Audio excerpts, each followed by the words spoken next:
Hello today. How you doing? We're back, and welcome to another episode of the Logical Report. We have a situation here. Well, we all know about the coronavirus going on.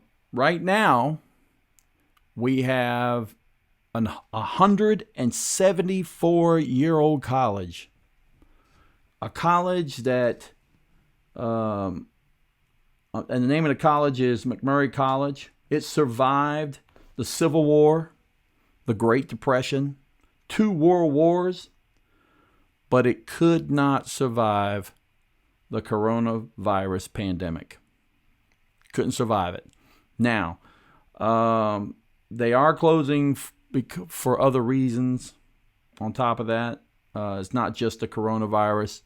They're closing mainly because of declining enrollments, rising competitive costs, and an insufficient endowment. Meaning the people that were graduating from that college, they just weren't making enough money that they could give back anything. And I think that says it all about the income inequality in this country.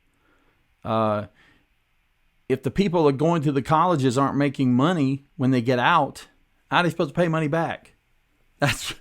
That's one of the things that always got me whenever I get something from the mail and I go, I got a job that I could have gotten with a high school diploma, and my degree means nothing to anybody out here. Nobody wants to pay me anything pertaining to my degree. No one wants to hire around here for anything. I mean, and I didn't have a basket weaving basket weaving college degree. I had math and computer science. There's nothing around here. Nobody. This place is farming and fast food. Is all there is around here. But anyway, that's one of the reasons. That's the main 3 reasons: declining enrollments, rising competitive costs, and insufficient endowment. So the declining enrollments probably because nobody has the money to go to college. They can't get loans. Competitive costs. And people can't go to private colleges anymore. They can't afford it. They're not making their parents aren't making enough money either. So this says it all about income inequality in this country. A lot of, it hurts it hurts private colleges as well. You might want to send your kid to a private college. Can't do it. Can't afford it. So anyway, that was a 174-year-old college. That's got to be hard to turn down. Got to be hard to close that down. I mean, they should have. I'm sure they tried everything they could to keep it going. So anyway, right now we have the problem of the virus's economic misery. This is from the Wall Street Journal. The U.S. jobless claims now top over 30 million. About 4 million filed for unemployment this week alone. 4 million in 1 week. 4 million 1 week. Now, I just want to say that, all this is because of the coronavirus. But this could have been stopped. There is I don't know if you're watching Netflix, but they got a very interesting a documentary. And it's only like 30 minutes long, but it's packed full of information. And one of the things they pointed out was in China, had they went ahead and tried to stop this or make this public about the coronavirus, if they had said something about it just 3 weeks early, which they knew for 3 weeks because the guy who tried to announce it 3 weeks early, they threatened to arrest him if he said anything, who later died a week later from coronavirus. But if they had just done it 3 weeks earlier, they would have saved 95% of the people. So that's a lot. Now, but that doesn't excuse us, because we knew about it even long before it got here. And we should have shut things down. I mean, I know the president said that he tried to stop China from people from coming over here from China, but somebody's from China is coming over here somehow. And so we needed to have some type of response for this virus.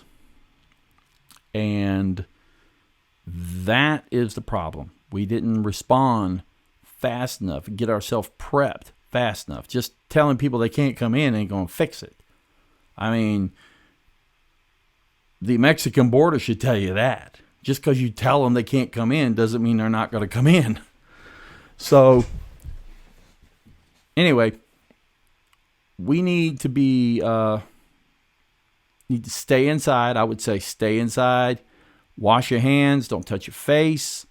I'm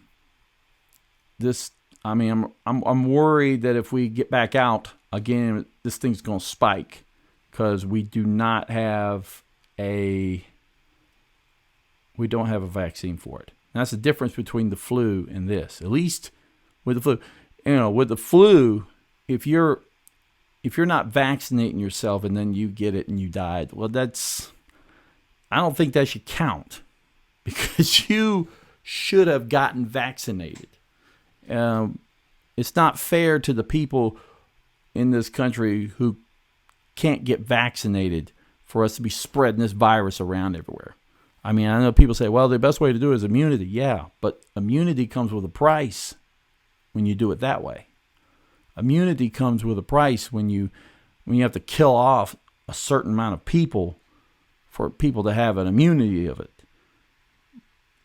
It's better to get a vaccination so you're immune to it, so you can fight. You got a fighting chance. On a personal note,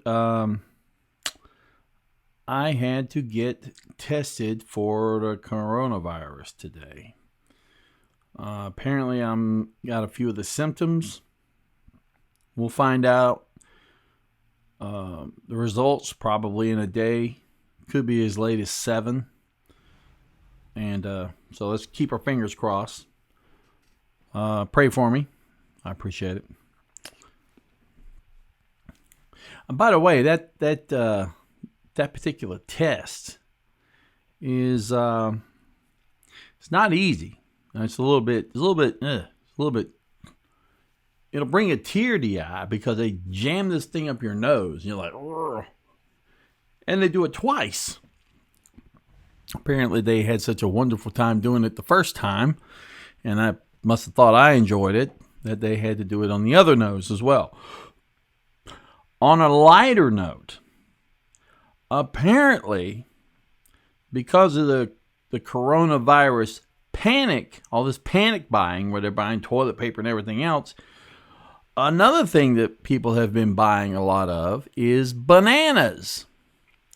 Now, that created a sudden surge in people making banana cake, banana bread. Turns out that what happens is they buy so many bananas get old. It's banana bread to the rescue. Not much to the recipe, so it's pretty easy to make. And in spite of this coronavirus thing, it seems to be that there are some companies that are coming back. For one, Apple was profitable. It gained in despite of the iPhone slump. They closed down. Apple closed some stores, first in China and then worldwide. Their profits fell about 3% to $11.25 billion, or about $2.55 a share. Ooh, I gotta buy some of that. We also had Macy's. They're preparing to reopen 68 stores. I like to make a comment. I like to make to comment on what's going on with this stimulus package that's coming out. A lot of people are. Somebody actually called it. They ask, well, is it liberal or is it leftist? What is it when you do the stimulus package? It's a very illiberal thing. It's funny whenever conservatives, whenever the 1%, the wealthy, whenever they gain from this package, it's fine. But if it's any time that somebody who works for a living, who runs into an emergency like this, the only emergency that they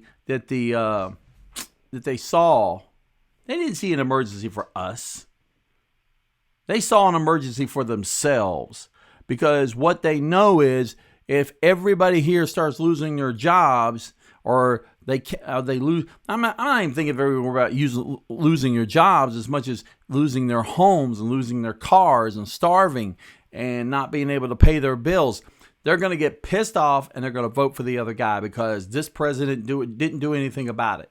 That's the only reason why they're even taking action on this. That's why it's an illiberal thing to do, because they want to say that this is okay to do, but there are other emergencies in this country, not just the coronavirus. The only difference is these particular. We have the medical emergency. We have the healthcare emergency problem we got here. We got the soaring school debt, where kids are going to school and racking up debt for school, and now they can't find a job that will help pay off this debt. It should have been a no-brainer. You walk in, you'll get a better job. I remember a long time ago, the average person was supposed to make $1 million more in their lifetime. That was a common quoted thing. It even sparked some schools like that Sally Struthers thing. You used to talk about high school, VCR, all this stuff.